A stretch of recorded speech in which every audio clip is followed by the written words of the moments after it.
सद्दाम हुसैन।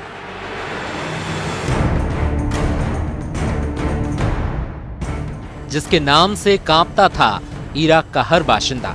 एक ऐसा तानाशाह जिसकी दहशत का कोई सानी ना था। 2 दशक से भी ज्यादा वक्त तक सद्दाम के मुंह से निकला हर शब्द इराक के लोगों के लिए कानून था।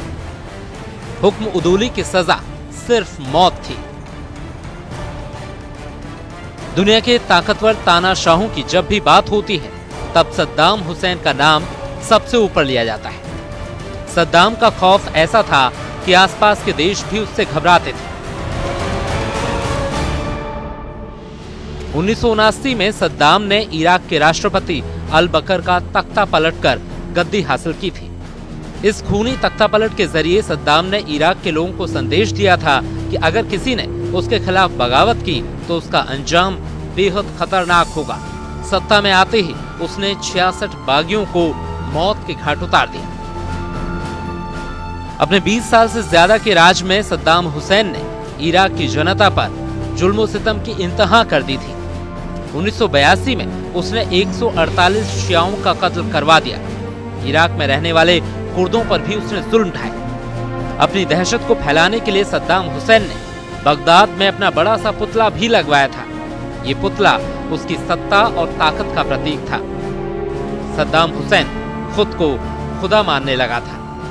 दहशत के चलते इराक के लोग भी उसके पुतले के आगे सिर झुकाकर चलते थे। लेकिन कहते हैं कि हर खौफ का अंत होता है।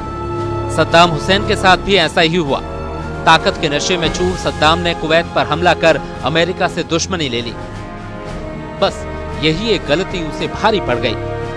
अमेरिका समेत मित्र देशों की सेनाओं ने इराक पर हमला कर सद्दाम का किला ध्वस्त कर दिया।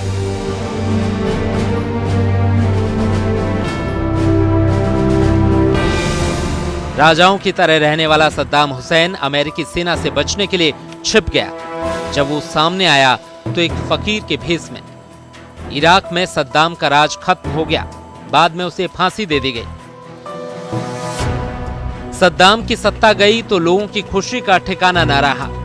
उनके हाथ सद्दाम तो नहीं आया, लेकिन जो सितम उसने लोगों पर किए थे उसका गुस्सा बगदाद के चौक पर लगे उस पुतले पर निकला। चंद मिनटों में ही ताकत के प्रतीक सद्दाम के इस पुतले को जमीन पर गिरा दिया गया। इराक के लोगों का यह ऐलान था कि तानाशाही अब नहीं चलेगी। सद्दाम मर गया और साथ ही साथ खत्म हो गई इराक में उसकी हर निशानी, वो निशानी जो लोगों को खौफ के पलों की याद दिलाती थी।